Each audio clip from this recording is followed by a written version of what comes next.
আমার বাচ্চা চাই। মানে কি? মানে বোঝো না? আমার অতি শীঘ্রই একটা বাচ্চা চাই। আপনি কি পাগল হয়ে গেছেন? আমি আপনাকে কোথা থেকে বাচ্চা এনে দেব? সেটা তোমার ব্যাপার, আমি জানি না। আর কত নিচে নামবেন আপনি? এখন সম্পত্তির জন্য একটা নিষ্পাপ বাচ্চাকে কাজে লাগাবেন? আমার বিষয়ে কথা বলার অধিকার কে দিয়েছে তোমাকে? আমার যা ইচ্ছা আমি তাই করব। মিথ্যা বিয়ে করলেন, এখন মিথ্যা বাচ্চাও চাচ্ছেন? আমি যদি একটা বাচ্চা না নিয়ে নিজের সংসার না গোছাই, তাহলে বাবা আমাকে সম্পত্তির এক কোণাও দিবেন না। কিন্তু আমাদের বিয়েতে তো শর্ত ছিল যে আমরা কেউ কাউকে কোনোদিন স্পর্শ করব না। আমি কি বলেছি তুমি আমাকে স্পর্শ করো? আর তুমি ভাবলে কিভাবে যে আমি আমাকে স্পর্শ করতে দিব? এটা কখনোই সম্ভব না। আমাদের বিয়ে শুধু কাগজে কলমে হয়েছে, বাস্তবে এর কোনো অস্তিত্ব নেই। হয়েছে, আমাকে বারবার আপনার মনে করিয়ে দিতে হবে না। আমার বাচ্চা চাই। কোথা থেকে কিভাবে নিয়ে আসবে আমি জানি না। আমার বাবার সামনে প্রেগন্যান্ট হওয়ার নাটক করব যেন বাবা তার সব সম্পত্তি আমাকে দিয়ে দেয়। পাগল হয়েছেন? আমি কোথা থেকে বাচ্চা নিয়ে আসব? আর এত বড় বড় মিথ্যা নাটক আপনি কিভাবে করবেন? তুমি এত বেশি কথা বলো কেন? আর তুমি কাকে মিথ্যা নাটক শেখাচ্ছ? তুমিও তো আমার সাথে বিয়ের নাটক করছো, সুখে সংসার করার নাটক করেছ, যেখানে আমাদের বিয়ে হয়েছে ঠিকই, দুজনের মতামতবিহীন, শুধু কাগজে কলমে। এই মিথ্যা নাটক করতে আমি বাধ্য, কেননা আমি আপনাকে কথা দিয়েছি, কিন্তু বাচ্চার ব্যাপারে আমি আপনাকে কোনো কথা দিতে পারবো না। বিয়েও করেছি আমি সম্পত্তির জন্য, বাচ্চার নাটকও সম্পত্তির জন্যই করব। তোমার কত টাকা লাগবে সেটা বলো। আমার কোনো টাকা পয়সা চাই না। টাকার জন্য আমি মিথ্যে নাটক করতে করতে ক্লান্ত। বাবার অপারেশনের জন্য এত টাকা না লাগলে আমি কখনো আপনার সাথে মিথ্যা নাটক করতাম না। হয়েছে, তোমাকে কেন কেউ ইমোশনাল কথাবার্তা বলতে বলেনি। কাজের কথা বলো, আমি তোমাকে দ্বিগুণ টাকা দিব। আমার কথা মতো চলতে হবে তোমায়। আমি আর পারবো না, এতটুকুই যথেষ্ট। আজ 3 মাস ধরে আমি আপনার সাথে নাটক করছি। আপনার বাবার সামনে একজন ভালো স্বামী হওয়ার, এর চেয়ে বেশি আমি আর কিছুই পারবো না। তুমি কি আমার কথা বুঝছো না? আমার যদি একটা ভালো সংসার না হয়, তাহলে বাবা কখনোই এই সম্পত্তি আমাকে দিবে না। আমি তো তোমাকে বলেছি, বাবা যদি সম্পত্তি আমার নামে লিখে দেয়, তাহলে আমি তোমাকে ছেড়ে দিব সারা জীবনের জন্য। তখন তুমি তোমার রাস্তায়, আমি আমার রাস্তায়। আমি বুঝলাম, কিন্তু বিয়ের নাটক বাদে কোনো নাটকই করতে পারবো না। যদি আপনি চান তাহলে আমরা একটা সুখের সংসার করতে পারি, এতে আমি রাজি আছি। ইতি জোরে জোরে হাসতে লাগলো। আরমানের আরো কাছে এসে বলতে লাগলো, তুমি ভাবলে কেমনে আমি তোমার সাথে সুখে সংসার করব? এটা সম্ভব নয়। তোমার আর আমার ভাবনায় অনেক পার্থক্য। আর আমি তোমার সিনিয়র, আর আমি একজন ধনী পুরুষকে বিয়ে করব, তার সাথে সুখে সংসার করব, তোমার সাথে না। ঠিক আছে, আপনার জীবন আপনার ইচ্ছা। আমি বাড়তি কথা বলে আপনার মূল্যবান সময় নষ্ট করব না। কিন্তু আমার এই কথা তোমাকে শুনতেই হবে। মানুষ সম্পত্তির জন্য এত নিচে নামতে পারে আমার জানা ছিল না। হ্যাঁ, ঠিক বলছে, আমি সম্পত্তির জন্য সবকিছু করতে পারি। কিন্তু মাথায় রাখবেন মিস ইতি, আপনার এই শর্ততে আমি একদমই রাজি না। এই বলে আরমান রুম থেকে বেরিয়ে পড়লো। ইতি তো রাগে একাকার। ইতি তার বাবা মায়ের একমাত্র মেয়ে। অনেক ধনী পরিবারে তার জন্ম। ইতি জন্মের সময় তার মা মারা যান। বাবা ইতিকে বড় করেছে। ইতির অহংকারের শেষ নেই। আর রাগ সেটা তো নাই বললাম। ইতি যতই খারাপ হোক না কেন, তার ভিতরে একটা নরম মন রয়েছে, কিন্তু সে কখনো সেটা প্রকাশ করে না। ইতির বিপরীতে আরমান যে বর্তমান। ইতির হাজব্যান্ড আরমান গ্রাম থেকে শহরে এসে পড়াশোনা করেছে। ইতির বাবার অফিসে সে একজন সাধারণ এমপ্লয়। আরমানের মা বাবা আর বোন গ্রামেই থাকেন। গ্রামে বড় বাড়ি, যৌথ পরিবার বললেই চলে। আরমান একাই শহরে বসবাস করে। আরমান অনেক ভালো একজন ছেলে, কিন্তু বাবা মায়ের অসুস্থতা তাকে আজ এখানে এনে দাঁড় করেছে। টাকার জন্য সে ইতির সাথে কন্ট্রাক্ট ম্যারেজ করে। ইতি প্রথম আরমানকে এই অফার করেছিল, কেননা তার মনে হয়েছিল আরমান এই অ্যাক্টিংয়ের জন্য পারফেক্ট রোল করবে। এটিও বাধ্য হয়ে বিয়েটা করেছে নিজের বাবার খুশির জন্য। আর সবচেয়ে বড় কথা, তার বাবা তাকে শর্ত দিয়েছে ইতি বিয়ে করলে তাকে সব সম্পত্তি লিখে দিবে, আর নয়তো এত এত সম্পত্তি সে এতিমখানায় দান করে দিবে। তখন ইতিও বাধ্য মেয়ের মতো বিয়ে করে নেয় সম্পত্তির জন্য। ইতি আর আরমান ইতিদের বাসায় বসবাস করে। ইতির বাবার সঙ্গে একসাথে আরমানের পরিবার জানে আরমান যে বিয়ে করেছে, কিন্তু কাকে করেছে, কেন করেছে, বিস্তারিত কিছুই জানে না। আরমান বাহিরে বাগানে এসে একটু হাঁটাহাঁটি করে রুমে তার শ্বাস আটকা যাচ্ছিল। হঠাৎ তার ফোনে তার মার কল আসে। আসসালামু আলাইকুম মা, কেমন আছো তুমি? আমি ভালো আছি বাবা, তুই কেমন আছিস? আরমান একটা দীর্ঘশ্বাস নিয়ে বলে, আমিও অনেক ভালো আছি। বৌমা কেমন আছে রে? বৌমার সাথে তুই একটু কথাও বলিয়ে দিস না। আমাদের বৌমা কেমন কিভাবে কথা বলে কিছুই তো জানি না। আসলে মা, ও তো অনেক ব্যস্ত থাকে, অনেক রাতে ফ্রি হয়, তখন তুমি ঘুমিয়ে পড়ো, তাই কথা বলিয়ে দিতে পারি না। সমস্যা কি? একদিন না হয় জেগেই রইলাম বৌমার সাথে কথা বলার জন্য। 3 মাস হলো বিয়ে করেছিস, কিন্তু বৌমার গলার কণ্ঠে সুরই শুনলাম না। মা, ধৈর্য ধরো, আমি কথা বলিয়ে দিব। তুই প্রতিদিন এটাই বলিস, কিন্তু একটুও কথা বলিয়ে দিস না। আচ্ছা মা, বাদ দাও। বাবা কেমন আছে? আর রিদি কেমন আছে? সবাই ভালো আছে। সবাই চাই তুই আর বৌমা বাসায় আয়। তোর চাচা চাচি দাদি সবাই তোর বউকে দেখার বায়না করে। জানিসই তো তুই বাসার বড় ছেলে, তোকে নিয়ে সবার কত শখ। এমনিতে না জানিয়ে বিয়ে করেছিস, সবার তো একটু রাগ হবেই বল। হ্যাঁ মা, আমি বুঝি, কিন্তু আমার কি করার আছে? আমার সুযোগ হচ্ছে না, হলেই আসবো গ্রামের বাড়িতে।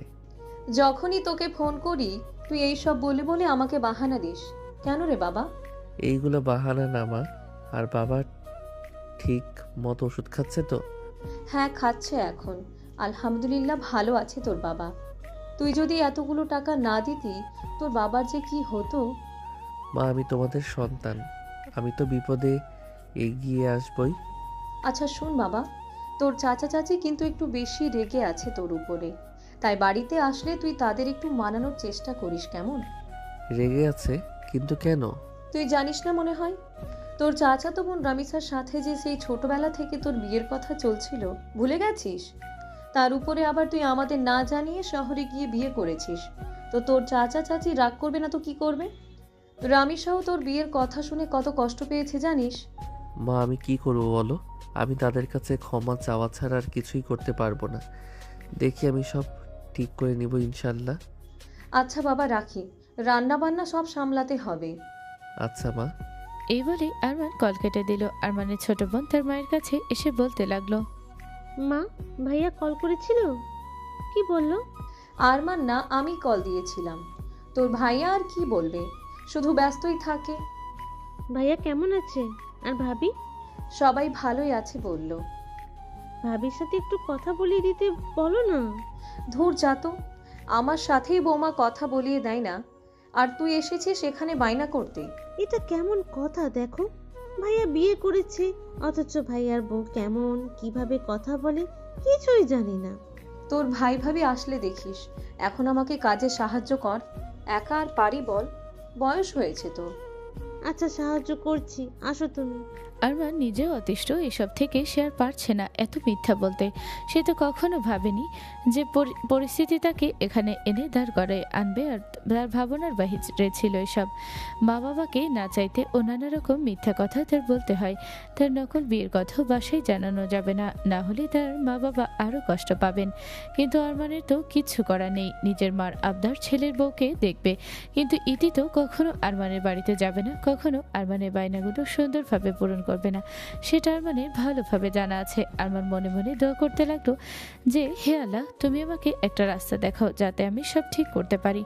এর মধ্যে আরমান ঘড়িতে দেখলো অফিসে যাওয়ার সময় হয়ে গেছে, তাই সে তাড়াহুড়ো করে তৈরি হয়ে অফিসের জন্য রওনা দিল। ইতি অফিসে গেলেও কখনো আরমানের সাথে এক গাড়িতে যায় না, আরমান তার নিজের গাড়ি করেই যায়। অফিসের সব দায়িত্ব আরমানের। শ্বশুরমশাই আরমানের উপর চাপিয়ে দিয়েছেন, আরমানেরও কিচ্ছু করার নেই, এই দায়িত্বগুলো তার পালন করতে হবে। অফিসে আসতেই ইতির বাবা আরমানকে বললেন, বাবা আজ দেরি করে আসলে যে, আর ইতি কই? বাবা, ইতি আসছে, আমার দেরি হচ্ছিল তাই আগে আসলাম। আজ একটা গুরুত্বপূর্ণ মিটিং আছে, জানোই তো, তুমি সবটা সামলে নিও। জি বাবা, সামলে নিব, চিন্তা করবেন না। না, আমার আবার কিসের চিন্তা? তুমি আমার ছেলের মতো করে সব সামলে নাও। আমার তোমার উপরে পুরোপুরি বিশ্বাস আছে। জি, ধন্যবাদ বাবা এত ভালোবাসা আমাকে দেওয়ার জন্য। এটাই সবসময় ভুল করেছে, কিন্তু আমার মেয়ে তোমার মতো একজন স্বামীকে বাছাই করে খুব ভালো কাজ করেছে। আমার মেয়ে আসলে ভাগ্যবতী মেয়ে। এইসব শুনে আরমানের নিজের উপরই রাগ হয়। সে চাইলেও ও ইতির বাবাকে সত্য খুলে বলতে পারে না, পারবেও না। ইতির বাবা আরমানকে অনেক ভালোবাসে। জি বাবা। কিছুক্ষণের মধ্যে অফিসে ইতিও পৌঁছে গেল। কেবিনে সে রুমে ঢুকতেই দেখলো আরমান আর তার বাবা বসা। ইতিকে দেখে আরমান কিছু বলল না। ইতির বাবা বললেন, মা, আয় বস। বাবা, শুনলাম আজ নাকি জরুরি মিটিং। হ্যাঁ, ঠিক শুনেছিস। তাহলে আমি মিটিংয়ের প্রস্তুতি নিয়ে নেই। না, আর দরকার নেই। আরমান আছে, তো সবটা সামলে নেবে। তুই নিশ্চিত হয়ে বস। কেন বাবা, আমার কি মিটিংয়ের অংশগ্রহণ করার কোনো অধিকার নেই নাকি? কী সব বকছিস? তোর অধিকার থাকবে না কেন? আরমান সবটা ভালোভাবে সামলে নেয়। তাই আমার মনে হয় মিটিংটা আরমানের করাই উচিত। আরমান বিজনেস সম্পর্কে বেশি ভালো জানে। ও আচ্ছা, তাই নাকি? ঠিক আছে, তোমরা যা ভালো মনে করো। এই বলে ইতির বাবা কেবিন রুম থেকে চলে গেলেন। আরমান চুপচাপ চেয়ারের উপরে বসা। ইতি একটু রাগী চোখে তার দিকে তাকালো, কেননা আরমান অ্যাক্টিং এর সাথে ইতিকে আগে জানায়নি। কিন্তু বাস্তবে তো আরমান নিজেও জানতো না যে আজ একটা গুরুত্বপূর্ণ মিটিং আছে। সে অফিসে এসে জানতে পেরেছে। আমার মনে হয় আমার বাবা আমার চেয়ে তোমাকে বেশি ভালোবাসে। কী সব বলছেন? এটা কি কখনো হয়? নিজের সন্তানের চেয়ে অন্যকে কখনোই বেশি ভালোবাসা যায় না। আমার তো মাঝে মাঝে এটাই মনে হয়। আপনার এইসব ভাবনা নিয়ে আমার আর কিছুই বলার নেই। আজ 3 মাস যাবৎ আমাদের বিয়ে হয়েছে। যদিও আমি তোমার সিনিয়র, কিন্তু তুমি যদি সব সময় আমাকে আপনি আপনি করে বলো, তাহলে অফিসের লোকজন কি বলবে? আমাদের ফ্রেন্ডসরা তোমার সাথে দেখা করতে চায়। আমাদের সামনেও যদি তুমি আমার সাথে আপনি আপনি করো, ওরা কি মনে করবে? তুমি তোমার এই অভ্যাসকে বদলাও। হুট করে তো আর অভ্যাস বদলানো যায় না। আমি চেষ্টা করব। আচ্ছা, মিটিং শেষে আমাকে কল করো। আমার বান্ধবীরা তোমার সাথে দেখা করবে, আর ওরা পাশেই এক রেস্টুরেন্টে আছে।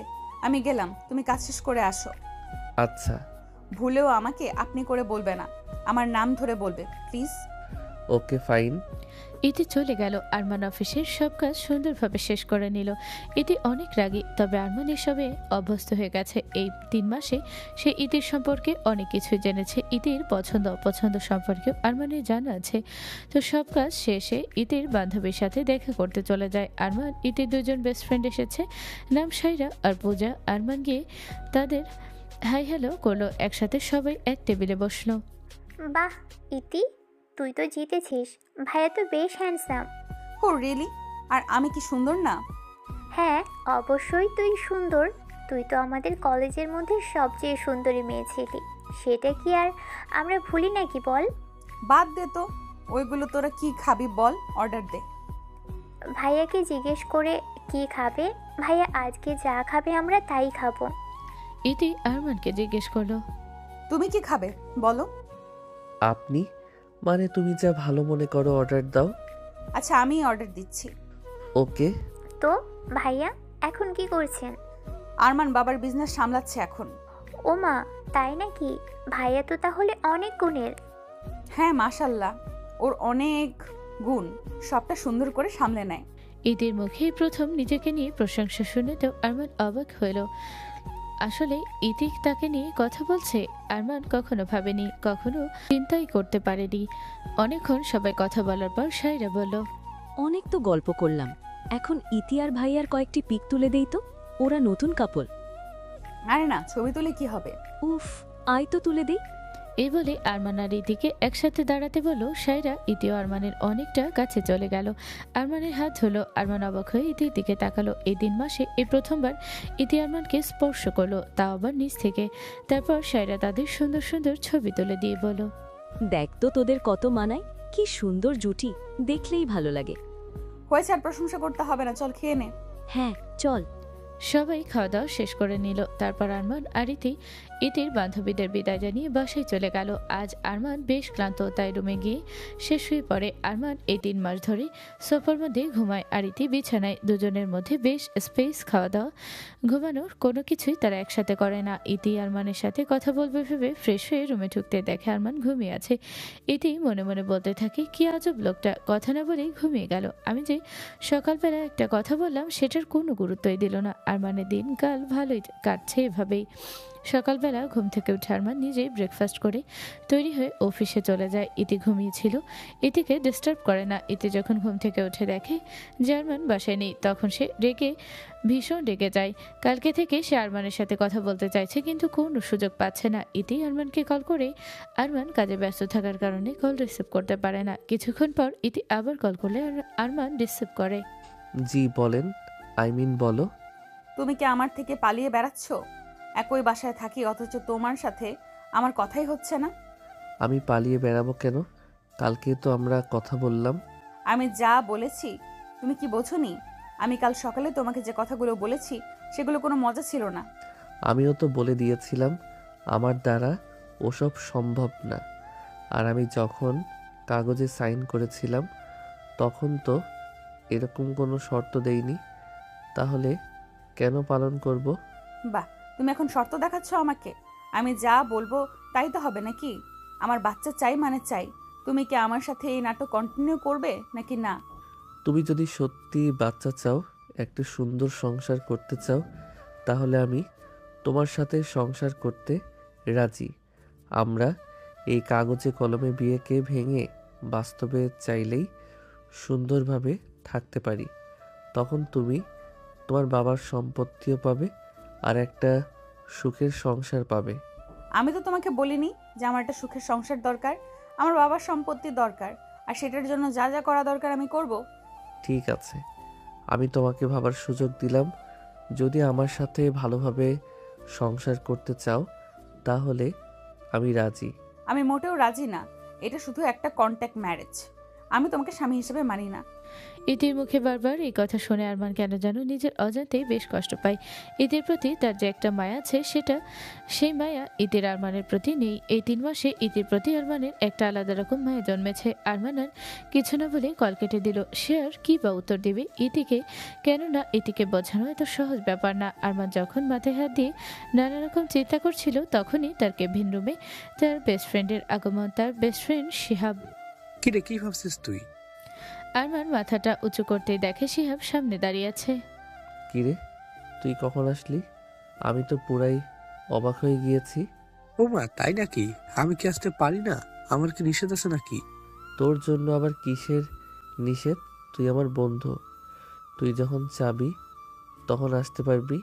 ও আচ্ছা, যাই হোক, তুই কি ভাবছিলি? মনে হচ্ছে তুই অনেক চিন্তিত। আসলে মোটামুটি চিন্তিত, কিন্তু এত না। দেখি কি করা যায়। আল্লাহ অবশ্যই একটা পথ দেখাবেন। হ্যাঁ বন্ধু, তুই চিন্তা করিস না। তোর যা টেনশন আছে, আমি দোয়া করি যেন সব শেষ হয়ে যায়। বাদ দে সব, তুই কেমন আছিস সেটা বল। আমি ভালো আছি। তুই তো জানিসই কদিন পর আমার বিয়ে, দাওয়াত দিতে আসলাম।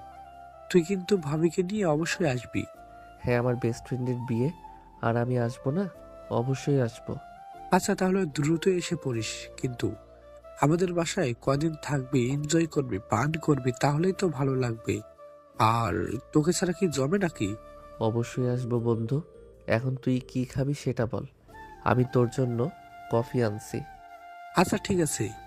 শিহাব আর আরমান একই কলেজে পড়াশোনা করেছে। যদিও শিহাব দূরের অফিসে জব করে, তবু আরমানের সাথে প্রায়ই দেখা করতে আসে। আজ ইতির শরীরটা ভালো না, তাই সে অফিসে আসেনি।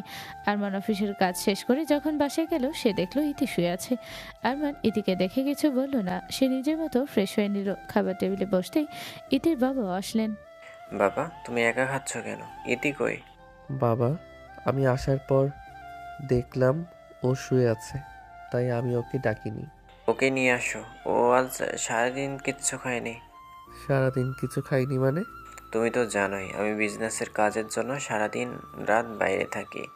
আমি বুয়াকে কল করেছিলাম ইতির খোঁজ নেওয়ার জন্য। বুয়া বললো সারাদিন কিছু খায়নি, অসুস্থ মনে হয়। ও তাই নাকি? আমি তো জানি না। তুমি কিভাবে জানবে? তুমি তো অফিসে থাকো।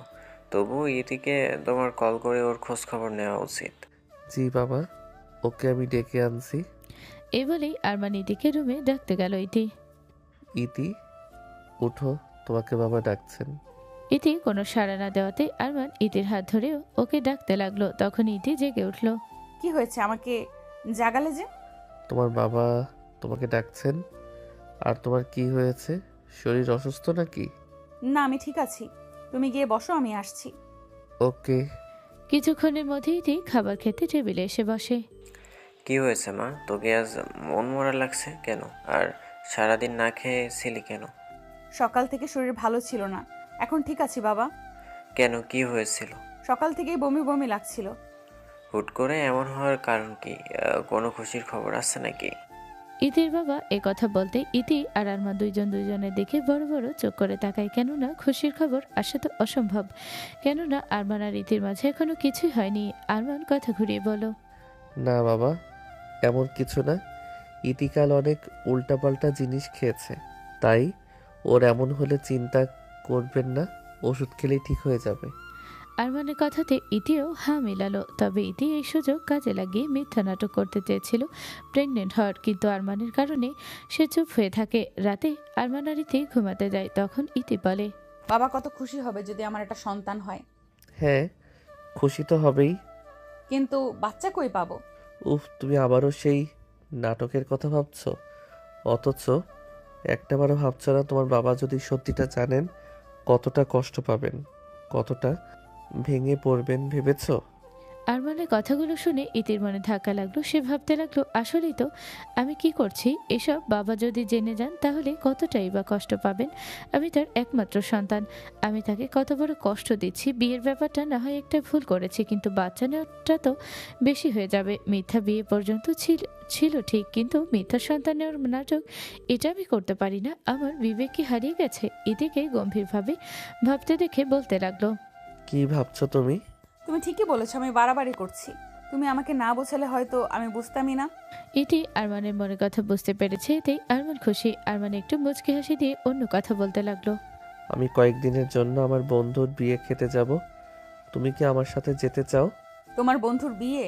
কিন্তু আমি কিভাবে যাব? আমি গেলে বিজনেস কে সামলাবে? এই কয়দিন কি বাবা সামলাতে পারবেন না? ও সরি, আমি তো তোমাকে বলতেই ভুলে গেছি। বাবাও ব্যস্ত, কেননা বাবা মালয়েশিয়াতে যাচ্ছেন আমার ফুপি জানের কাছে। তো বিজনেস আমাকে সামলাতে হবে। তুমি একা কিভাবে সামলাবে? তুমি তো এর আগে অফিস একা সামলাওনি। আমি সামলে নেব, তুমি চিন্তা করো না। তাহলে থাক, আমি বিয়েতে যাওয়া ক্যান্সেল করে দেই। আরে না, বোকা নাকি? তুমি যাও, কোনো প্রবলেম হলে আমি তোমাকে কল করব। তুমি শিওর তো? হ্যাঁ, আমি শিওর। ইতি আর আরমান কথা শেষ করে ঘুমিয়ে পড়লো যে যার মতো। সকালে নাস্তা করে শ্বশুরমশাইকে বিদায় জানিয়ে আরমান বেরিয়ে পড়লো তার বন্ধুর বাসার উদ্দেশ্যে। আরমান সেখানে 3 দিন থাকবে, কিন্তু ইতিকে ছাড়া তার যেতে মোটেও ভালো লাগছে না। কিন্তু কিচ্ছু করার নেই, ইতি বিজনেসের যাবতীয় কিছু অত ভালোভাবে বোঝে না। ইতি একটু চিন্তায় পড়ে যায়। আসলে সে একা কখনো বিজনেস সামলায়নি। এই প্রথম ইতি বারবার সবকিছু ওলটপালট করে ফেলেছিল। সবকিছু তার পক্ষে সুন্দরভাবে সামলানো সম্ভব ছিল না। একদিনের মধ্যেই এমন অবস্থায় তাকে পড়তে হবে সে ভাবতে পারেনি। একা সবকিছু সামাল নেওয়াটা তার পক্ষে একটু কঠিন। এর মধ্যে 2 দিন চলে যায়। ইতিতে অনেক বড় একটা ভুল করে ফেলে। এর জন্য অফিসে বেশ বড় একটা ঝামেলা তৈরি হয়।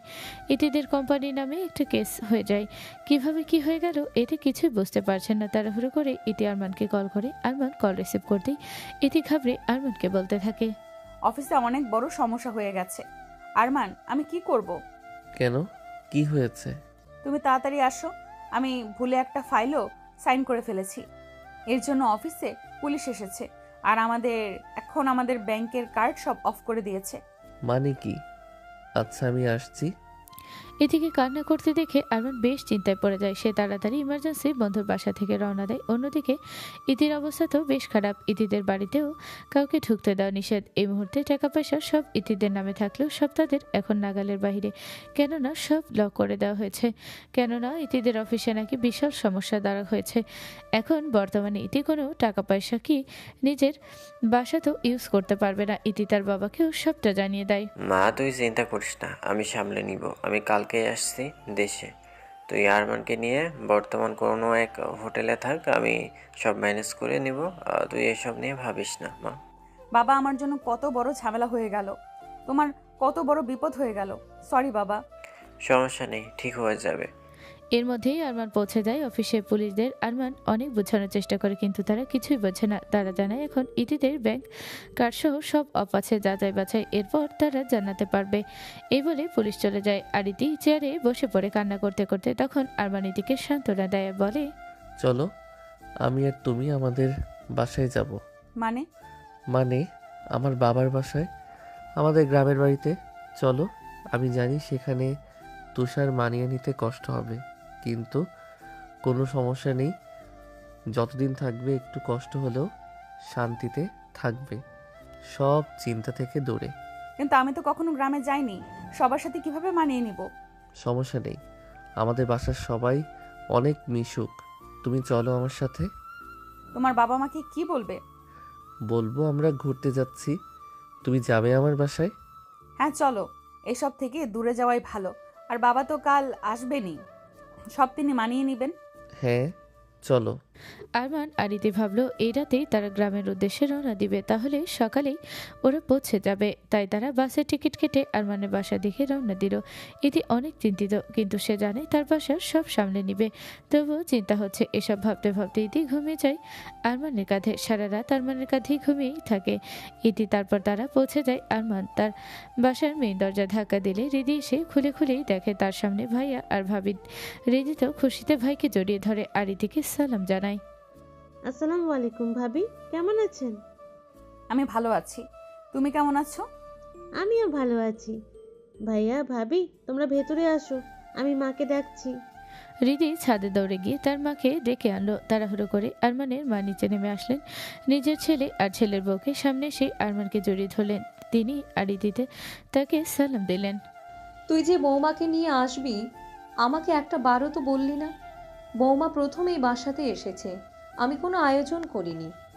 আরে না, কোনো সমস্যা নেই। সমস্যা আছে, আমার ছেলের বউ এসেছে বলে কথা। যাও যাও বৌমা, তুমি বসো। এই দিদি, যা শরবত বানিয়ে নিয়ে আয়। আচ্ছা মা, যাচ্ছি। রিদি চলে গেল। আরমান আর ইতি বসলো। আরমানের মা ইতির পাশে বসলেন। মাশাআল্লাহ, আমাদের বৌমা কত সুন্দর। আরমানের মুখে কথা শুনে ইতি মুচকি হেসে দেয়। ইতি যদিও অনেক রাগী, তবে বড়দের সাথে তার ব্যবহার অনেক ভালো। কখনো সে কারোর সাথে বেয়াদবি করে না। আর এই বাসায় আসার পর আরমানের মাকে তার অনেক ভালো লেগেছে। যেহেতু তার নিজের কোনো মা নেই, কিছুক্ষণের মধ্যে আরমানের চাচি আর আরমানের চাচাতো বোন রামিসাও হাজির। চাচিকে দেখে আরমান সালাম জানিয়ে কাছে গেলে তার চাচি কোনো জবাব দেয় না। ইতিও সালাম জানায়। বাহ, তোমরা যে আসবে আমরা তো জানিই না। আসলে চাচিমা নিজেও জানতেন না আমি সবাইকে না বলে এসেছি। তো বউকে দেখি নিয়ে এসেছো, মেয়ে তো বেশ সুন্দরী। জি চাচি। আরমানের চাচি আরমানের উপর একটু রাগী, কেননা তার মেয়ে রামিসার সাথে আরমানের বিয়ের কথা ছিল না। আচ্ছা আরমান, তোরা তো রুমে যা, দিদি সেখানে শরবত নিয়ে আসবে। আচ্ছা মা। আরমানের থেকে নিজের রুমে নিয়ে গেল। এই প্রথমবার ইতি আরমানের বাসায় আর আরমানের রুমে আসলো। রুমে ঢুকতেই ইতি বিছানায় বসলো। তোমার মা অনেক ভালো, সবাই কত মিশুক। হ্যাঁ, বাসার সবাই অনেক মিশুক। রিদি তো আরো জ্বালাবে তোমাকে, তুমি একটু ওর থেকে সাবধানেই থেকো। আরে না, কোনো সমস্যা নেই। আরমানের মা কি রেখে কি করবে বুঝতে পারছে না। বৌমা প্রথমবার বাসায় এসেছে, তাই সে আরমানের বাবাকে কল করলেন। শুনছো? হ্যাঁ বলো। তোমার ছেলে আর ওর বউ এসেছে, বাজার থেকে ভালো মন্দ কিছু কিনে আনো, আমার রান্না বান্না করা লাগবে। বৌমা প্রথম এসেছে বলে কথা। ও মা, তাই নাকি? কখন আসলো ওরা? একটু আগেই এসেছে, তুমি তাড়াতাড়ি বাজার করে বাসায় আসো। আমি আসছি। এই বলে আরমানের মা কল রেখে দিতেই রিদি সর্বদার নাস্তা নিয়ে আরমানের রুমে আসলো। এই নাও ভাইয়া ভাবি, খেয়ে নাও। ইতি রিদিকে তার পাশে বসতে বলল। ভাবি তুমি দেখতে তো মাশাআল্লাহ অনেক সুন্দরী। ইতি মুচকি হাসি দিয়ে বলল, তুমিও সুন্দর। তুমি আর ভাইয়া এখানেই থেকে যাও, বাড়িটা কেমন খালি খালি লাগে। তুমি আর ভাইয়া থাকলে অনেক ভালো হবে। হ্যাঁ দেখা যাক। ইতির হৃদিকে কেন অনেক ভালো লেগেছে। ইতির মিশুক মানুষ অনেক পছন্দ, কেননা সে মিশুক প্রকৃতির মেয়ে। সে তার বাবার সম্পদের জন্য কন্ট্রাক্ট ম্যারেজ করেছে ঠিকই, কিন্তু তার ভিতরে মন মানসিকতা অন্য মেয়েদের মতো অহংকারী না। অন্যদিকে আরমানের মা কি রেখে কি করবেন হুঁশ নেই। সব গুছিয়ে তিনি রান্না শুরু করে দিলেন। তারপরে রান্নাঘরে আরমানের চাচি আসলেন। বাহ, ভালোই তো আয়োজন শুরু করেছো দেখি। জি ভাবি, এই প্রথম আরমান ওর বউকে নিয়ে এই বাসায় এসেছে, তাই ভাবলাম ভালো কিছু রান্না করি। হ্যাঁ, করো করো, তোমার ছেলের বউ বলে কথা। ভাবি আসলে জানি আপনি রাগ। ধুর, কিসের রাগ? আমার মেয়েকে তোমরা নিজের ছেলের বউ বানাও, তাতে কি আমার রাগ হবে নাকি? ভাবি জানেনই তো, আরমান হুট করে বিয়ে করেছে, আমরা জানতাম না। ছেলে হুট করে বিয়ে করেছে আর তোমরা সেই খুশিতে আত্মহারা? বাহ! আরমানের মা কোনো উত্তর না দিয়ে নিজের কাজ করতে লাগলেন। তখনই আরমানের চাচি আবারও বলে উঠলেন, ছেলে কিভাবে এই মেয়েকে পটালো? মেয়ে তো সুন্দরী, ধনী পরিবারের মেয়ে মনে হয়। ভাবি এইসব কি বলছেন? আমার ছেলে পটাতে যাবে? আমার জানা মতে তো দুইজন দুইজনকে পছন্দ করে বিয়ে করেছে। কে জানে আসল কাহিনী কি? আর শহরের মেয়েদের দিয়ে কি কোনো বিশ্বাস আছে নাকি? কখন মদ ঘুরিয়ে ফেলে কে জানে। কী সব বলছেন ভাবি? আমি চাই আমার ছেলের সংসার সুখের হোক। জি, আমিও তো চাই নাকি, আমি কারো খারাপ চাই না ভাবি। আরমানের চাচির বলা কথাগুলো আরমানের মন খারাপ লাগে। আরমানের মারও মন খারাপ লাগে, তো বসে কিছু না বলে কাজ করে। এদিকে আরমানের বাবা বাজার থেকে যাবতীয় জিনিস নিয়ে আসলেন। আরমান আর ইতি আরমানের বাবার সাথে দেখা করলেন। রান্নাবান্না শেষে সবাই একসাথে খেতে বসলো। যাক বাবা, তোরা এসেছিস, বাড়িটা আজ ভরা ভরা লাগছে। হ্যাঁ বাবা। এবার অনেক দিন থেকে যা, পারলে তো বৌমাকেও রেখে যা। দেখি বাবা কি করা যায়। আরে বৌমা, তুমি তো কিছুই খাচ্ছ না। না আন্টি, আমি ঠিক আছি, অনেক খেয়েছি। আরে আন্টি না, বোকা মেয়ে, মা বলো। আরমান যেভাবে আমাকে মা বলে তুমিও বলবে। হ্যাঁ ভাবি, তুমি মাকে মা বলেই ডাকো। ইতি এই কথা শুনে অনেক খুশি হয়ে গেল। এই প্রথম মা ডাকার মতো কাউকে সে পেয়েছে। বাস্তব জীবনে তার মা নেই। আরমানের মাকে মা ডেকে তার শান্তি মিলবে। ইতি খুশি মনে আরমানের মাকে মা ডাকতে লাগলো। আরমানও ইতির এই মিশুক স্বভাব অনেক ভালো লাগলো। ভাবি আর ভাইয়া, আমরা খাওয়া দাওয়া শেষে একটু ঘুরতে যাবো, ঠিক আছে? এই কী সব বলছিস? ওরা এত দূর থেকে এসেছে, একটু বিশ্রাম নিবে, আর তুই ওদের জ্বালাতন করছিস? না মা, আমরা একদমই ক্লান্ত না। হ্যাঁ রিদি, আমরা ঘুরতে যাব, আর আমিও আমার গ্রাম এলাকা ঘুরে দেখার অনেক ইচ্ছে। আচ্ছা। খাওয়া দাওয়ার পর আরমান আর ইতি রুমে যায়। আরমান ইতিকে প্রশ্ন করে যে, তোমার বাবা ফোন করেছিল? বাবা অফিসের সব কিছু সামলে নিচ্ছে, তোমাকে চিন্তা করতে না করেছেন? বাবা আছে দেখেই সব সামলে নিচ্ছে। আমার বোকামির কারণে বাবার কত লস হয়ে গেল। আসলেই কিছু করার নেই, বিপদ তো আর বলে আসে না। হ্যাঁ, সব কিছু ঠিক হতে একটু সময় লাগবে। আচ্ছা তুমি রেস্ট নাও, জার্নি করেছো, তুমি তো ক্লান্ত। আমি মোটেও ক্লান্ত না দিদি। দিদি বলেছি বাহিরে ঘুরতে যাবে, আমি তৈরি হয়ে নিই। তুমি শিওর বাইরে ঘুরতে যেতে পারবে? তোমার ক্লান্ত লাগছে না? না, ক্লান্ত লাগছে না। আর এই এমনিও গ্রাম এলাকায় ঘুরে দেখা আমার অনেক ইচ্ছে। আচ্ছা তুমি তৈরি হও না, আমি রিদিকে ডেকে আনছি। আরমান ইতি আর ইতি বিকেলবেলা গ্রামের সুন্দর সুন্দর জায়গায় ঘুরতে যায়। গ্রামীণ পরিবেশ যে এত মনোমুগ্ধকর, মুগ্ধতায় ঘেরা, সেটা ইতি জানা ছিল না। চারপাশের পরিবেশ ইতিকে মুগ্ধ করে দেয়। এত ফ্রেশ আবহাওয়া, চারপাশ কি সুন্দর। এখানে থাকলে জীবনের সব চিন্তা চলে যাবে। সব জায়গায় ঘুরে ইতির বেশ ভালো লাগলো। আরমান ভেবেছিল ইতির এসব পছন্দ হবে না, কেননা সে শহরে বড় হয়েছে, শহরের পরিবেশটাই তার চেনা। এমনই সে অনেক ধনী পরিবারের মেয়ে। কিন্তু আরমানের ধারণা একদমই ভুল ছিল। ইতি যতই শহরে বড় হোক না কেন, এই গ্রামে সে অনেক ভালো লেগেছে। আর বিশেষ করে আরমানের মা বাবাকে আর ইতিকে ইতির অনেক ভালো লেগেছে। ঘোরাঘুরি শেষে তারা বাসায় গেল। রাতে খাওয়া দাওয়া শেষ করে ইতি আর আরমান রুমে গেল। আমি একটু ফ্রেশ হয়ে নিই। আচ্ছা কিছু লাগলে আমাকে জানিও। আচ্ছা ঠিক আছে। রামিসার শুধু গা জ্বলছে, কেননা তার কাছে মনে হচ্ছে এই ইতি তার আর আরমানের মাঝে উড়ে এসে জুড়ে বসেছে। রামিসা পিচ্চিকাল থেকে আরমানকে অনেক পছন্দ করত, এমনকি সে এখনও আরমানকে আগের মতোই পছন্দ করে। সে সবসময় চাইতো আরমান যেন তার জামাই হয়ে তবে কি হয়ে গেল, এখন আরমান অন্য কারো বর। কিন্তু রামিসাও কম না, সুযোগ খুঁজছিল আরমানের সাথে কথা বলার। আরমান যখন ছাদে বসে একটু চা খাচ্ছিল, তখন আরমানের পিছু পিছু রামিসাও ছাদে চলে যায়। আরমান পেছন ঘুরতেই রামিসাকে দেখে চমকে বলে, বাপরে, আমাকে তো ভয় পাইয়ে দিয়েছিলে। আমাকে দেখে তোমার ভয় পাওয়ারই কথা। মানে কি বুঝলাম না? তুমি বুঝবেও না আমাকে, তুমি সারা জীবন বুঝোনি, আজকে বুঝবে। মানে কি কি বলতে চাইছিস? সারাটা দিন যে আমার মন খারাপ খেয়াল করছো? তোর মন খারাপ আমি খেয়াল করতে যাব কেন? এটাও কথা, তোমার তো এখন বউ আছে। কি বলতে চাইছিস সরাসরি বল, এত ঘোরাচ্ছিস কেন? সেই ছোটবেলা থেকে আমি তোমাকে পছন্দ করি, সেটা তো একবারও খেয়াল করলে না, অথচ শহরে গিয়ে মন বদলে নিলে, বড়লোক সুন্দরী মেয়ে দেখে বিয়ে করে নিলে। আমার কথা কি একটা বারও ভাবলে না?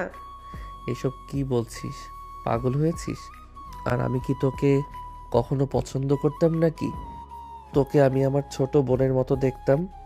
এখন কেন কথা ঘোরাচ্ছ? ছোটবেলা থেকেই তো আমাদের বিয়ের কথা চলছিল, তখন তো কখনো অমত দাওনি। শহরে গিয়ে যখন নতুন মেয়ে পছন্দ হলো, তখন তোমার কথা ঘুরে গেল। চুপ কর, আমার কোনো কথা ঘুরাইনি।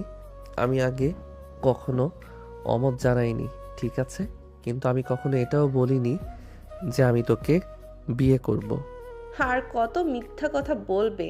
আমি জানি তুমি আমাকে পছন্দ করতে। কী সব বাচ্চামো কথা রেখে চলে যায় এখান থেকে। চলে যাওয়ার জন্য তো আসিনি আমি। আমার মনে হয় তুমি ওই মেয়েটার সাথে সুখী নও। তোমার সাথে ওই মেয়েকে একদমই মানায় না। কি যেন নাম, ইতি। চুপ কর, সম্পর্কে তোর ভাবি হয়, ওকে নিয়ে কী সব বলছিস? আমি এসেছি আজ একদিনও হয়নি, আর তুই বলছিস আমি ওর সাথে সুখে নেই। কারো মুখ দেখলেই বলে দেই আমি তাদের মাঝে কি চলছে। শোনো, আমি কি বলি, তুমি ওই মেয়েকে ছেড়ে দাও, বিয়ের তো বেশি দিন হয়নি। চুপ কর, অনেক সহ্য করেছি তোর কথা, যা এখান থেকে বলছি, সর আর চোখের সামনে থেকে। ছাদের ওপাশ আড়াল থেকে ইতি রামিসার বলা প্রত্যেকটি কথা শুনে ফেলে, কেননা যখন রামিসা ছাদের দিকে উঠছিল তখন ইতি ফ্রেশ হয়ে মাত্র বাহির থেকে বের হয়। তখন রামিসাকে সে ছাদে যেতে দেখে, রামিসার পিছু পিছু যায়, আর তখন থেকে রামিসা আরমানের বলা প্রত্যেকটা কথা ইতি শুনে ফেলে। ইতিকে যেন কেউ না দেখে, তাই ইতি সেখান থেকে চুপচাপ চলে যায়। এদিকে রামিসার কথায় আরমান প্রায় অনেক বিরক্ত। আরমান আর পারে না, সেও রুমে চলে যায়, গিয়ে দেখে বিছানার উপরে ইতি বসে আছে। কি করছো, ঘুমাবে না? হ্যাঁ, কিন্তু কিভাবে? মানে? তোমার রুমে সোফা নেই, তুমি কই ঘুমাবে? আর আমি বা কোথায় ঘুমাবো? আরে সমস্যা নেই, আমি রিদিকে বলে নিচে ফ্লোরে বিছানা করে নেই। আরে না, পাগল হয়েছো? রিদিকে নিচে বিছানা করতে বললে ও কি ভাববে? ও হ্যাঁ, আসলেই তো। আচ্ছা চলো একই বিছানায় ঘুমাই, মাঝে বালিশ রেখে, তাহলেই হবে। আচ্ছা ঠিক আছে। এই প্রথম ইতি আর আরমান একই সাথে একই বিছানায় ঘুমাবে, এর আগে তারা কখনো একসাথে ঘুমায়নি। ইতি শুয়ে পড়ে আর আরমানের তো বেশ ভালো লাগছে, কেননা সে মনে মনে ইতিকে পছন্দ করে। যদিও ইতি করে না, তবু আরমান ইতির ভালো চায়। আরমান চায় ইতি ধীরে ধীরে তাকে বুঝুক। ইতি অপরদিকে ঘুরে ভাবতে থাকে আরমান আর রামিসার কথা। সেভাবে আরমান চাইলেই রামিসার সাথে থাকতে পারে বা রামিসাকে আশা দিতে পারে, কিন্তু আরমান মোটেও এমনটি করেনি। উল্টো রামিসাকে কথা শুনিয়েছে। ইতির আরমানের এসব ব্যবহার অনেক ভালো লেগেছে। আরমান চাইলেই রামিসাকে সত্যটা বলে দিতে পারত, কিন্তু সে বলেনি। এসব ভাবতে ভাবতে ইতি ঘুমিয়ে পড়ে। সকালে আরমান ওঠার আগে ইতি উঠে আরমানের মায়ের কাছে যায়। মা, আপনার কোনো সাহায্য লাগলে আমাকে বলুন। না মা, তুমি রেস্ট নাও, আমি সব করে নিব। আরে না মা, আমি রেস্ট নিয়েছি, আপনি বলেন আমার কি করতে হবে। আচ্ছা মা, তাহলে তুমি আমাকে সবজিগুলো কেটে দাও। ইতি টুকটাক সব কাজে পারে, কিন্তু বটিতে সবজি এই প্রথম সে কাটবে, কেননা বাসায় সে ছুরি দিয়ে সবজি কাটাকাটি করে। বটি দিয়ে ধীরে ধীরে সে সবটা সবজিই কাটে, কিন্তু হুট করে হাত ছিটকে বটিটা লেগে তার হাত কেটে যায়। আরমানের মা দৌড়ে আসেন। হাই আল্লাহ, এটা কি হলো? হাত থেকে তো রক্ত বের হচ্ছে। ওঠো মা, ওঠো, এখানে এসে বসো। এদিকে চেয়ারে বসিয়ে আরমানের মা তাড়াতাড়ি আরমানকে ডেকে আনলেন। কি হয়েছে মা? দেখ না, বৌমার হাতটা কেটে গেছে, রক্ত বের হচ্ছে অনেক। কি বলছো, কিভাবে হাত কাটলো? আগে আয় তুই। আরমান এসে ইতির হাত ধরে দেখলো অনেকটাই রক্ত বের হচ্ছে। ইতিকে রুমে নিয়ে গিয়ে আরমান ইতির হাত ব্যান্ডেজ করে দিল। সাবধানে কাজ করতে পারো না? আর তুমি কেন রান্নাঘরে গিয়েছো? আমি তো মাকে একটু সাহায্য করতে গেছিলাম। সাহায্য করতে গিয়ে তো নিজেই হাত কেটে বসে রইলে। দেখো তো কত রক্ত পড়েছে। মানুষ একটু সাবধানে কাজ করে নাকি? কে জানতো কেটে যাবে। আচ্ছা বাদ দাও, তুমি বসো, রেস্ট নাও। অন্যদিকে রামেশ্বর মারতো আর খেদে কাজ নেই, অমনি আরমানের মাকে কথা শোনানো শুরু করে দিয়েছেন। বাপরে, কেমন বউ! একদিনই সবজি কাটতে এসে হাত কেটে ফেলে, কাজ পারে না নাকি? মেয়েটা তো আর ইচ্ছে করে হাতটা কাটেনি ভাবি। কে জানে আসল কাহিনী কি? সামান্য সবজি কাটতে পারে না, সে আবার কি সংসার করবে? ভাবি, মানুষ মাত্রই ভুল, আস্তে আস্তে ঠিক হয়ে যাবে। আর ও শহরের মেয়ে, গ্রামে মানিয়ে নিতে তো ওর সময় লাগবে।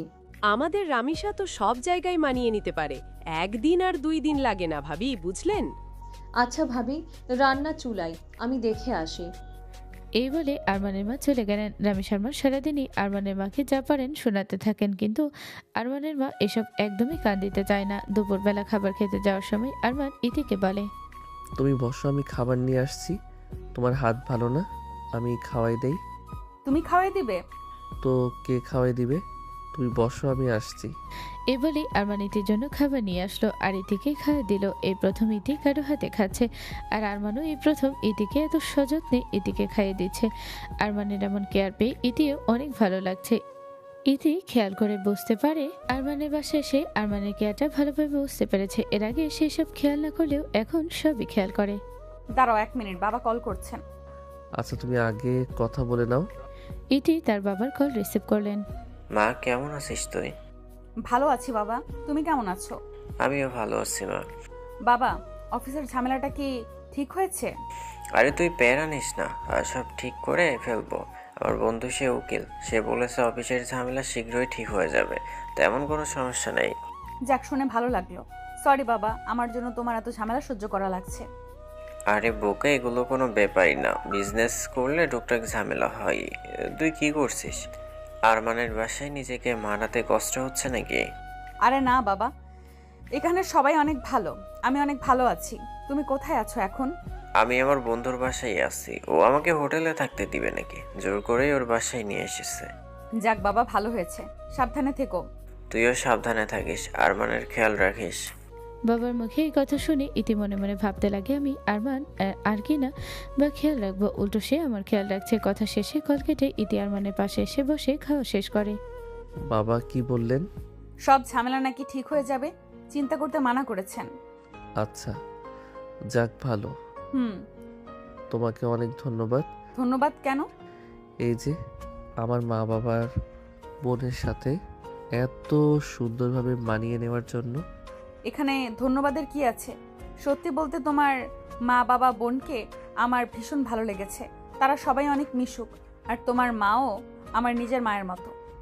ইতির মুখে এসব কথা শুনে আরমানের অনেক ভালো লাগে, যাকে অবশেষে আরমানের পরিবারকে তো অন্তত ইতি ভালোবাসে। হৃদির সাথে আড্ডা দিয়ে খুনসুটি করে ইতি সারাদিন চলে যায়। আজও রাতে ইতি আর আরমান একসাথে ঘুমায়। হুট করে ইতি রাতে আরমানকে ডাকে, এই যে ওঠো। কি হয়েছে এত রাতে? আমি অফিসে যাব, কিন্তু একা যেতে ভয় লাগছে, আমার সাথে চলো। আচ্ছা চলো। ইতি মোবাইলে ফ্ল্যাশ জ্বালিয়ে আরমানকে নিয়ে বাহিরে গেল। গ্রাম অঞ্চলের ওয়াশরুমগুলো সাধারণত বাসার বাহিরে থাকে, তাই রাতে ইতির ভয় লেগেছে। আরমান দাঁড়ায়, ইতি ওয়াশরুমে যায়। চাঁদনি রাত, সুন্দর বাতাসও আছে। বাহিরে ইতি বেরিয়ে আসে। বৃষ্টির জন্য উঠানটা একটু ভেজা ভেজা। তখনই পিচ্ছিল খেয়ে ইতি পড়তেই যাবে। আরমান ইতির কোমর সহ তাকে শক্ত করে ধরে ফেলে। কোমরে হাত দিয়ে ইতিকে সে পরিচয় থেকে বাঁচায়। কিছুক্ষণ দুজনের দিকে হতভম্ব হয়ে তাকিয়ে থাকে। এমন মনে হচ্ছে যে দুজন এখন দুইজনকে কিস করে বসবে।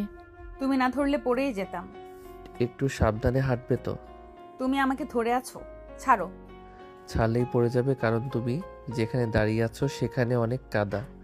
এই বলেই আরমান ইতিকে কোলে নিয়ে নিজের পাশে গিয়ে নিয়ে আনলো। কোমরখানি ইতি শক্ত করে ধরে নিজের কাছে আনলো। নাইও ইতি পড়ে যাবে। তারপর ইতির হাত শক্ত করে ধরে তাকে রুমের ভিতরে নিয়ে গেল, যেন ইতি অন্ধকারে পড়ে না যায়, ব্যথা না পায়। আরমান এসব ইতির বিষয় ইতির খেয়াল করে মুচকি হাসে। আসল কথা আছে না, নারী যত্নে আটকায়, তেমন ইতিও আরমানের যত্নে পাগল হয়ে যাচ্ছে। এত কেয়ারিং সে আগে জানা ছিল না, জানা থাকবে বা কিভাবে। আগে তো এত কাছাকাছি একসাথে থাকা হয়নি। তারা আবার শুয়ে পড়ে। এবার আরমান ঘুমিয়ে গেলে ইতি ধীরে ধীরে মাঝের বালিশটা সরিয়ে দেয়, আর ঘুমের মাঝে আরমান বালিশ মনে করে ইতিকে জড়িয়ে ধরে, আর ইতি ফেল ফেল করে হেসে দেয়। হাসার সাউন্ড যেন আরমান না শোনে, তাই মুখে হাত দিয়ে চেপে ধরে। আরমান তাকে জড়িয়ে ধরে শুয়ে আছে। তার কেন যেন ভালোই লাগছে। এর আগে ইতি কখনো আরমানকে স্পর্শ করেনি, আরমানও না, কেননা তাদের মাঝে শর্ত ছিল কেউ কাউকে ছুবে না। তবে আজ ইতি নিজেই চায় আরমান যেন তাকে স্পর্শ করে।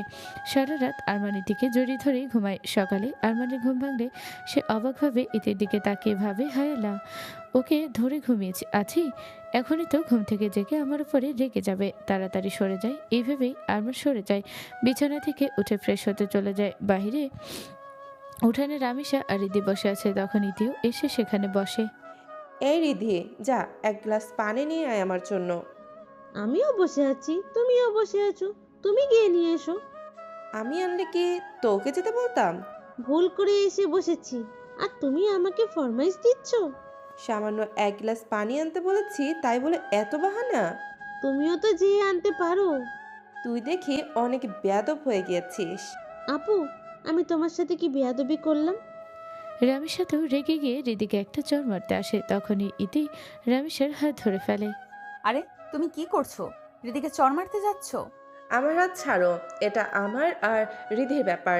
রিধি আমার বোন, ওকে আমি মারবো নাকি কি করব সেটা আমার ব্যাপার। রিদি আমারও বোন হয়, তুমি ওকে এভাবে মারতে পারো না। আমি যা ইচ্ছা করতে পারি, তুমি বলার কে? তুমি 2 দিনের মেয়ে, আমাকে কথা শোনাচ্ছ? রামিসা আপু, তুমি ভাবির সাথে কিভাবে কথা বলছো? এই তুই চুপ কর, তুই আস্ত একটা বেয়াদব, আর তোর ভাবিও বেয়াদব। সাবধানে কথা বলো, আমি তোমার বয়সে বড় হই, তোমার ভেতর কি ন্যূনতম জ্ঞান নেই? বেয়াদব আমি আর রিদি নই, বেয়াদব হচ্ছে তুমি। ও আচ্ছা, তাই বুঝি আমি বেয়াদব? তোমার মতো অন্তত বেয়াদব না। আমি উড়ে সে জুড়ে বসিনি, আমি তোমার মতো মেয়ে না। তুমি তো আরমানকে ফুট করে বিয়ে করে নিয়েছো, মা বাবা বিহীন তোমার মতো মেয়েদের আমার চেনা আছে। রামিসার মুখে কথা শুনে ইতি অনেকটা রেগে যায়। রামিসা লিমিট ক্রস করে ফেলেছে। আরমান ইতির কাছে আসছিল। রামিসার মুখে এই কথাটা শুনে আরমান ভীষণ রেগে যায়। ইতি কিছু বলার আগেই আরমান রামিসার সামনে এসে রামিসাকে একটা জোরে চড় মারে। রামিসা তো হতভম্ব খেয়ে যায়, নিজের গালে হাত দিয়ে আরমানের দিকে রাগে চোখে তাকিয়ে থাকে। এদিকে ইতি আর রিদি অবাক হয়ে যায়। তোর সাহস হয় কিভাবে এত বড় কথা বলার? আমি কখন থেকে দেখছি তুই বেয়াদবি করেই যাচ্ছিস। তুই ইতিকে যাতা বলছিস, তোকে এত বড় সাহস কে দিয়েছে? হুট করে এসে আমাকে চড় মেরে বসলে। তোমার বউ যে বেয়াদবি করেছে সেটা তোমার চোখে পড়লো না? আমি নিজ চোখে সব দেখেছি। আর ইতি তোর মতো বেয়াদব নয়। তুই ইতির বয়সে ছোট হয়েও ওকে এসব বলার সাহস পাস কিভাবে? বাসায় এত হইচই শুনে আরমানের মা এবং চাচি আসলেন। কি ব্যাপার, বাসায় এত চিৎকার চেঁচেমেচি কেন? আর রামিসা, তোর কি হয়েছে? গালে হাত কেন? এই বাসায় কি আমার শান্তি আছে? আরমান আমাকে থাপ্পড় মেরেছে, তাও আবার এই ইতির জন্য। কি বলছিস আরমান? তুই আমার মেয়েকে কেন থাপ্পড় মারলি? চাচি, আমি অযথা ওর গায়ে হাত তুলিনি। ও অনেক বেয়াদব, ইতির সাথে বেয়াদবি করেছে, রিদিকে অযথা বকাবকি করেছে। আমার মেয়ে বেয়াদব না, আর বাড়ির মেয়েকে তুমি বাহিরের মেয়ের জন্য থাপ্পড় মারবি? ইতি বাহিরের মেয়ে না, সে আমার বউ, সে এই বাসারই সদস্য। আরমানকে এভাবে নিজেকে সাপোর্ট করতে দেখে ইতির অনেক ভালো লাগে। আরমানের বা বলেন, আরমান, তুই ইতিকে নিয়ে ঘরে যা, আর রিদি তুইও রুমে যা। আচ্ছা মা। আরমান ইতির হাত ধরে ইতিকে সেখান থেকে নিয়ে নিজের রুমে চলে গেল। সরি। সরি কেন? আমার রিমিশের সাথে লাগা উচিতই হয়নি, শুধু শুধু বাসায় একটা ঝগড়া লেগে গেল। তোমার এখানে কোনো দোষ নেই। আমি রামিসার সব কথা শুনেছি, ও একটা বেয়াদব। ও রিদির সাথে ভালো করেনি। হ্যাঁ রিদি, আর তোমার সাথে অনেক খারাপ আচরণ করেছে ও। আচ্ছা বাদ দেই ওর কথা, চলো আমরা রিদিকে নিয়ে বাহির থেকে ঘুরে আসি। ওকে চলো। এই বলে রিদি ইতি আরমান বাহিরে চলে গেল একটু ঘোরার জন্য। ইতির তো গ্রামের পরিবেশ অনেক পছন্দ হয়েছে। এখানে আসার পর থেকে সে শুধু ঘুরতে যেতে চায়। এত সুন্দর পরিবেশ তাকে মুগ্ধ করবে, যে কাউকেই মুগ্ধ করবে এমন পরিবেশ। অন্যদিকে রামেশার মা তো আরমানের মাকে যা তা বলতেই থাকে। আপনার ছেলের বউ কত বেয়াদব দেখেছেন? মানে কি? বৌমা কি করেছে? কি আর করবে, আমার মেয়ে আর আরমানের ওই প্যাচ লাগিয়েছে। দেখেন ভাবি, যেটা জানেন না সেটা নিয়ে কথা না বলাই ভালো। বাপরে, ওই মেয়ে এই বাসায় আসতে না আসতেই সবাই দেখি ওকেই সাপোর্ট করছে। রামিসা, সে তোর ভাবি হয়, এভাবে বলিস কেন? আর ও কি খারাপ করেছে শুনি? ও আরমানের স্ত্রী, এটাই ওর দোষ নাকি? আমি আমার বৌমাকে আর কোনো কথা শোনাতে চাই না, অনেক হয়েছে। এই বলেই আরমানের মা রামিসা আর রামিসার মায়ের সামনে থেকে চলে গেলেন নিজের রুমে বসে নিজের স্বামীকে অর্থাৎ আরমানের বাবাকে সব খুলে বললেন। তুমি রামিসা আর রামিসার মায়ের বলা কথা মনে নিও না। আমি জানি তারা এমনি ধীরে ধীরে তারাও মেনে নিবে। আমিও খেয়াল করেছি তারা ইতিকে সহ্য করতে পারে না। হ্যাঁ, ইতি আর আরমান আসার পর থেকে লেগে আছেন। চিন্তা করো না, ঠিক হয়ে যাবে। আজ রামিসা আরমানের থেকে চর খেয়েছে, এরপর থেকেই তার মাথা খারাপ। এরপর আর আরমানের দিকে ঘুরে তাকানোর সাহস রামিসার হবে না, আরমানের সামনে যাওয়ারও সাহস তার হবে না। কেননা আরমান রামিসাকে এখন আরও সহ্য করতে পারে না। ইতির ইদি আরমান অনেকক্ষণ বাহিরে ঘুরে বাসায় এসে ফ্রেশ হয়ে নিল। রাতের খাবারের পর ইতির বাবা কল করলেন। কথা বলার পর ইতি যখন বারান্দা থেকে রুমে আসলো, দেখলো আরমান নেই। সে ভাবলো আরমান হয়তো ছাদে গিয়ে যা খাচ্ছে, সে তাও ছাদে চলে গেল। ছাদে গিয়ে পেছন থেকে আরমানকে জড়িয়ে ধরলো। আরমান তো অবাক, কি হচ্ছে এসব? আজ আমি অনেক খুশি। আরমান ঘুরে দাঁড়িয়ে ইতির হাত ধরে বলল, কেন, কি হয়েছে? বাবা কল করেছিল, অফিসের সব ঝামেলা শেষ। ও মা, তাই নাকি? তাহলে তো ভালোই, তোমার সব টেনশন শেষ। হ্যাঁ। তাহলে আমি মাকে জানিয়ে দেই যে আমরা কালই রওনা দিচ্ছি। এই কথা বলি আরমান নিচে যেতে লাগবে, তখনই ইতি তার হাত ধরে বলে উঠল, না, আমরা আরো কিছুদিন থেকে যাই। তুমি আরো কিছুদিন এখানে থাকতে চাও? হ্যাঁ, থাকতে চাই। এখানে আসার পর আমি অনেক কিছু পেয়েছি। সত্যি? আজ আমি তোমাকে একটা কথা বলতে চাই। হ্যাঁ, বলো। আমি তোমার সিনিয়র হই, তোমার বসের মেয়ে। আমি জানি তুমি আমার সাথে কন্ট্যাক্ট ম্যারেজ করেছো, কিন্তু আমি চাই এই কন্ট্যাক্ট ভেঙে আমরা নতুনভাবে জীবন শুরু করি। ইতির মুখে আচমকা এই কথা শুনে আরমান যেন অবাক চোখে ইতির দিকে তাকিয়ে থাকে। আরমান ভাবে সে স্বপ্ন দেখছে, কেননা এটা তো কখনো সম্ভব না। আরমানকে নিজের দিকে এভাবে তাকিয়ে থাকতে দেখে ইতি আরমানের হাত শক্ত করে ধরে আর বলে, আমি তোমাকে ভালোবেসে ফেলেছি, তুমিও কি আমাকে ভালোবাসো আরমান? আরমানের চোখ বেয়ে পানি পড়ে। অবশেষে তাহলে ইতি তার ভালোবাসা অনুভব করতে পেরেছে। আরমান ইতিকে শক্ত করে নিজের বুকের মাঝে জড়িয়ে ধরল আর বলল, আমি তোমাকে সেই শুরু থেকেই ভালোবাসি। আমি সবসময় দোয়া করতাম যেন তুমি আমার গুরুত্ব বুঝো। যাক, আমার অনেক শান্তি লাগছে তোমাকে আজ সত্যিকারে আমার নিজের করে পেয়ে। ইতিও আরমানকে শক্ত করে জড়িয়ে ধরল। ইতি আর আরমানের সেই সব শর্ত আজ তারা নিজেরাই ভেঙে দিল। আরমান শক্ত করে ইতিকে ধরে তার কপালে একটা গভীর চুমু খেল। আজ সে অনেক খুশি, সে তার ভালোবাসার মানুষকে আজ নিজের করে পেয়েছে। সমাপ্ত।